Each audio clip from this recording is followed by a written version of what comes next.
आरिसा पिठा मार्गशीर मास आसिले घरे घरे गुरुवार तो यही पिठा बनी थाए किंतु आज मु जो पिठाटी को आपको शेयर करिछि सी आरिसा पिठा किंतु पूर देकी बनिया हबो बहुत टेस्टी लगी थाए ये पिठा खाइबा पई आपण ए पिठाटी को मासे पर्यंत रखिकी खाई परिबे किछि भी असुविधा हबनी।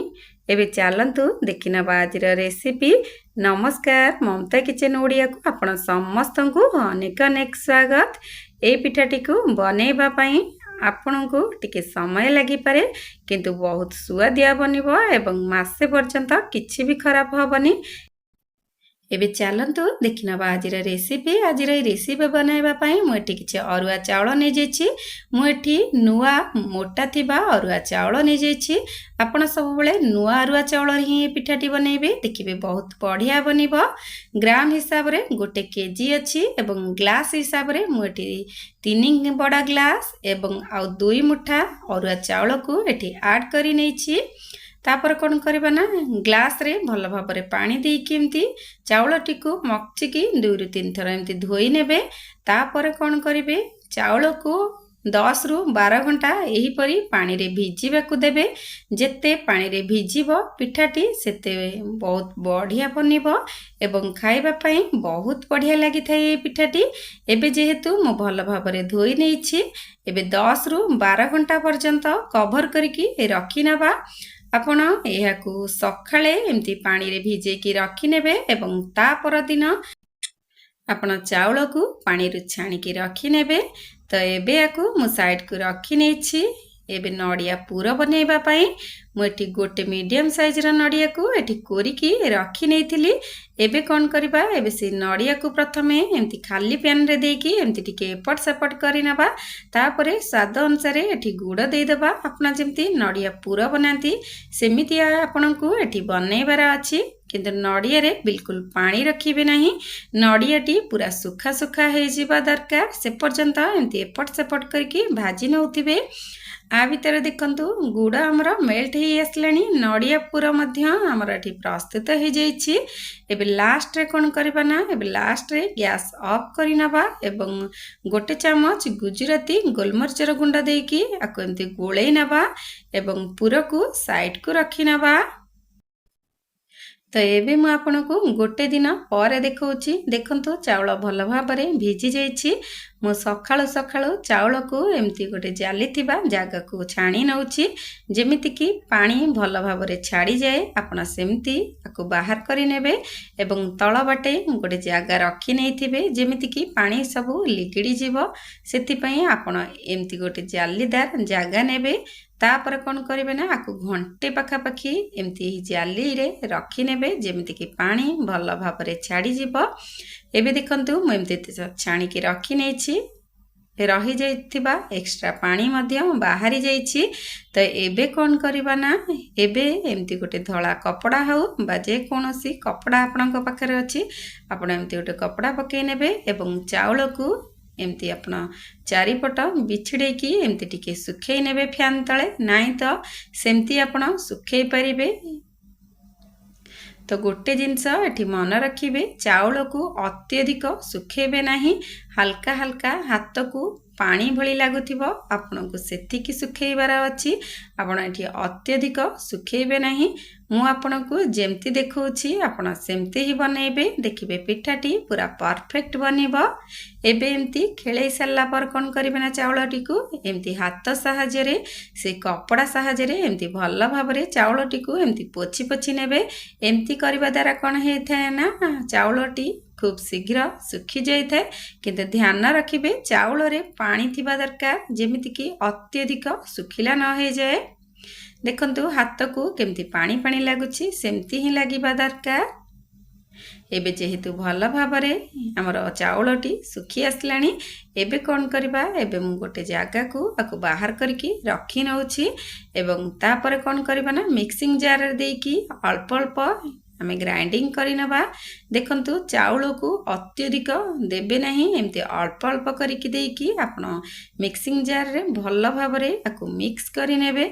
एबे देखंतु मु मिक्स करके नेई आछि। तापर कोन करबा ना आपण जोथरे चूना को चलेबे सही चल्ला सहाय्य रे आपण भल भाव रे एमती चलै नेबे।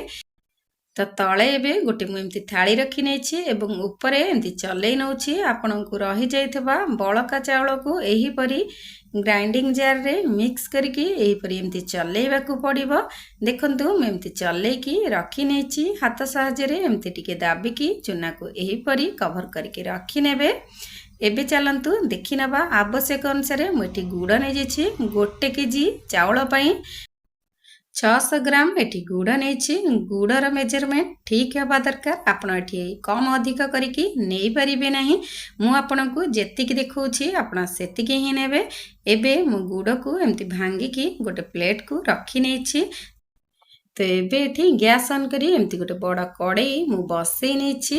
କଡ଼େଇ ଗରମ ହେଇ ଆସିଲାଣି। ଏବେ କ'ଣ କରିବେ ନା ସେଠି 1 କପ୍ ଭଳି ଏମିତି ପାଣି ଦେଇଦେବେ। ତାପରେ କ'ଣ କରିବେ ନା ଯେଉଁ ଗୁଡ଼କୁ ଆପଣ ଭାଙ୍ଗିକି ରଖିଥିବେ ସେଇ ଗୁଡ଼କୁ ଦେଇଦେବେ। ଗୁଡ଼କୁ ଏପଟ ସେପଟ କରିକି ମେଲ୍ଟ ହେଲା ପର୍ଯ୍ୟନ୍ତ ଏମିତି ଏପଟ ସେପଟ କରିନେବେ, ଯେମିତିକି ଗୁଡ଼ଟି ଭଲ ଭାବରେ ମେଲ୍ଟ ହେଇଯାଏ। ଦେଖନ୍ତୁ ଧୀରେ ଧୀରେ ଗୁଡ଼ଟି ମେଲ୍ଟ ହେଇ ଆସୁଛି। ଗ୍ୟାସ୍ର ଫ୍ଲେମ୍କୁ ଆପଣ ସେମିତି ହାଇରେ ରଖିଥିବେ ଏବଂ ଏମିତି ଏପଟ ସେପଟ କରି ଗୁଡ଼ଟିକୁ ଭଲ ଭାବରେ ମେଲ୍ଟ କରିନେବେ। ଯେତେବେଳେ କି ଗୁଡ଼ଟି ଭଲ ଭାବରେ ମେଲ୍ଟ ହେଇ ଆସିବ ଆପଣ କ'ଣ କରିବେ ନା ଗୋଟେ ଗିନାରେ ପାଣି ନେଇଯିବେ ଏବଂ ସେଥିରୁ ବା ଗୁଡ଼ରୁ ଟିକେ ପକେଇକି ପାଣିରେ ଏମିତି ଚେକ୍ କରିନେବେ। ଯେତେବେଳେ ଆପଣଙ୍କୁ ଏଠାଳିଆ ଲାଗିବ ଜାଣିବେ ଯେ ଗୁଡ଼ଟି ପାଖାପାଖି ହେଇ ଆସିଲାଣି। ଏବେ ଦେଖନ୍ତୁ ମୁଁ ଆପଣଙ୍କୁ ଏମିତି ଟିକେ ପକେଇକି ଦେଖେଇ ନେଉଛି। ଦେଖନ୍ତୁ ଯେହେତୁ ପାଣିରେ ଏମିତି ଧରିଲେ ଗୁଡ଼ଟି ମେଲ୍ଟ ହେଇଯାଉଛି, ତା ମାନେ ଏଠି ଗୁଡ଼ ପାଗ ଆମର ଠିକ୍ ହେଇନି ବା ପିଠା ପାଗ ଏଠି ଠିକ୍ ହେଇନାହିଁ। ଯେପର୍ଯ୍ୟନ୍ତ ଆପଣ ହାତରେ ଧରି ନ ପାରୁଥିବେ ସେମିତି ଏମିତି ପକେଇ ନେଉଥିବେ।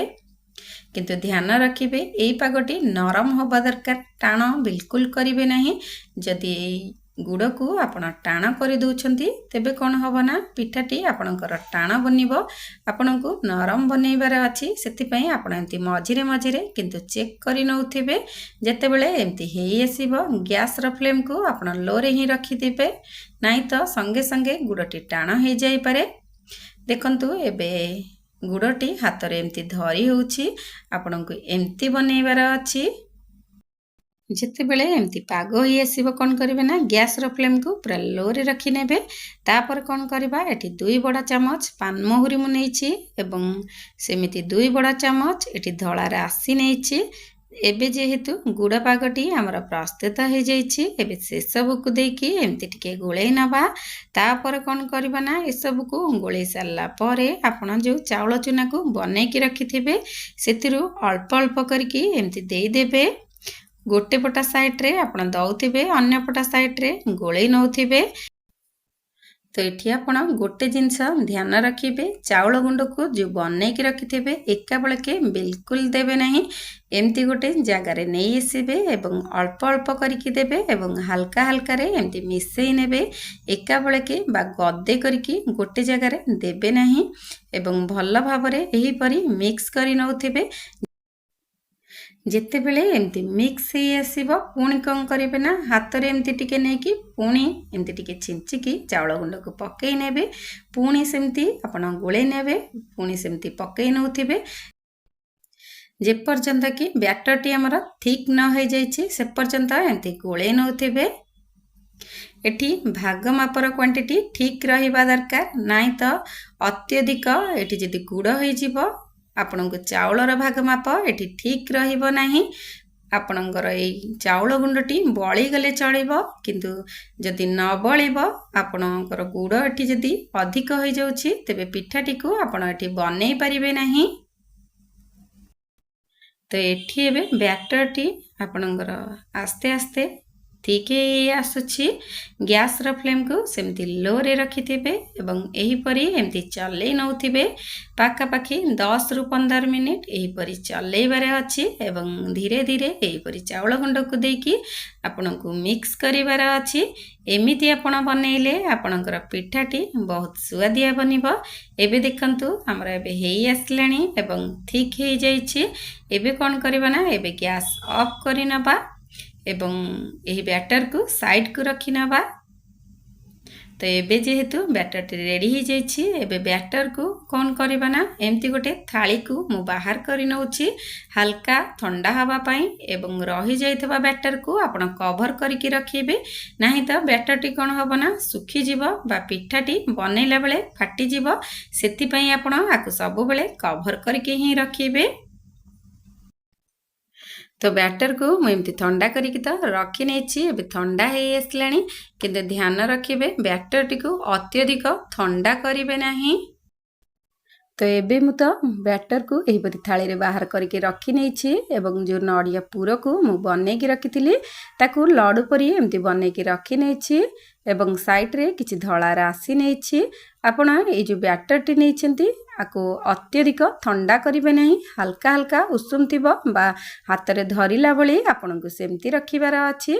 एबे कौन करबा ना मु आरपट साइड रे तेल गरम करी नहीं एबे से बैटर न नहीं कि एहीपरी टिके चेक करी नेबा जेमिति कि हमर तेल गरम हेलानी ना ना नहीं आपन तेल टिकु हाई फ्लेम रे गरम करिवे किंतु पकेइला बेले बैटर टिकु आपन लो फ्लेम रे पकेइबे तापरे आपन हाई फ्लेम रे रखिकी एपट सेपट करके छाणी परिबे।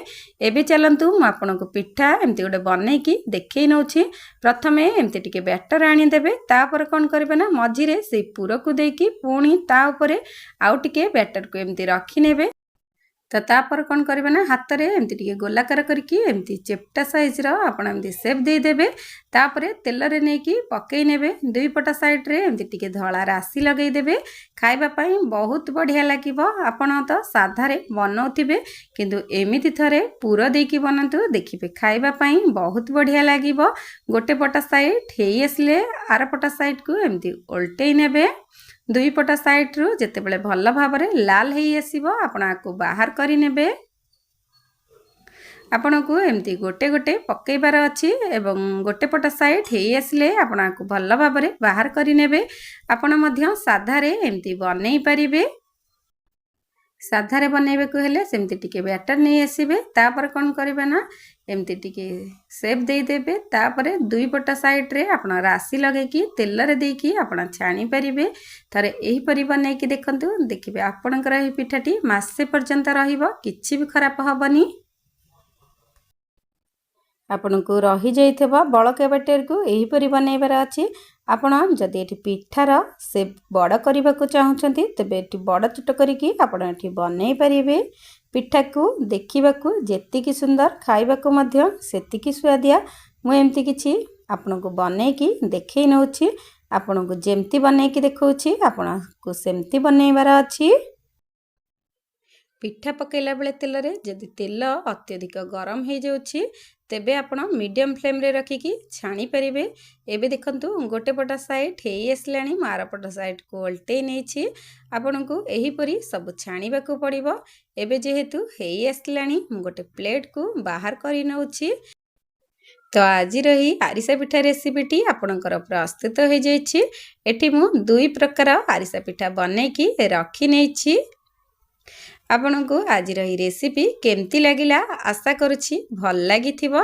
जदि मोर ई रेसिपी आपण को भल लागिछि तबे लाइक शेयर सब्सक्राइब निश्चिंत करिवे।